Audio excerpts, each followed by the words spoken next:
वाघ आणि वाटसरू. एक दिवस एक म्हातारा वाघ जंगलातल्या चिखलानं भरलेल्या तलावाच्या किनाऱ्यावरून जात होता. अचानक त्याला तिथे एक सोन्याची बांगडी दिसली. चला आपल्या जवळ नेऊन ठेवूया, कधीतरी कामी येईल. दाखवायला आमिष मिळालं.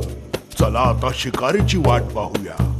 त्याच वेळी तलावाच्या दुसऱ्या किनाऱ्यावरून एक वाटसरू जात होता.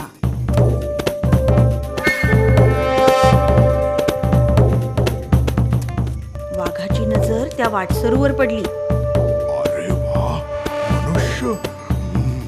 मनुष्य तर अगदी चविष्ट असतात आणि खूप लोभी सुद्धा असतात. अरे ऐक जरा, अरे तुला सोन्याची बांगडी पाहिजे का? मला तरीचा काहीच उपयोग नाही. सोन्याची बांगडी? अरे वा, खूपच सुंदर. पण नको, या बांगडीसाठी आपला जीव धोक्यात कोण घालेल? तुझी शंका तर योग्यच आहे. आधी मी खूप वाईट होतो, पण एका संन्याशानं माझं जीवन बदलून टाकलं. तू खुशाल इकडे ये आणि ही बांगडी घेऊन. संन्याशी?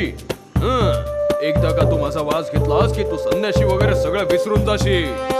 अरे नाही बाबा, आणि तसा सुद्धा मी आता म्हातारा झालोय. माझे दात नख सगळे बोथट झाले आहेत. काही घाबरायचं कारण नाही. इकडे ये आणि बांगडी घेऊन जा. सोन्याच्या लोभापुढे तो वाटसरू वाघाची भीती सुद्धा विसरला. असं वाटतंय की हा खरोखरच बदललाय. चला बांगडी घेऊनच जाऊया.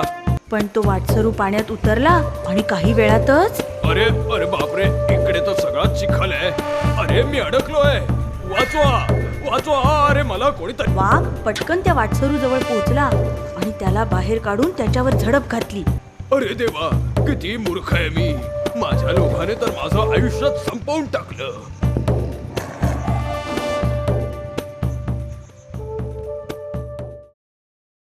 अति लोभाचं फळ नेहमी वाईटच मिळतं.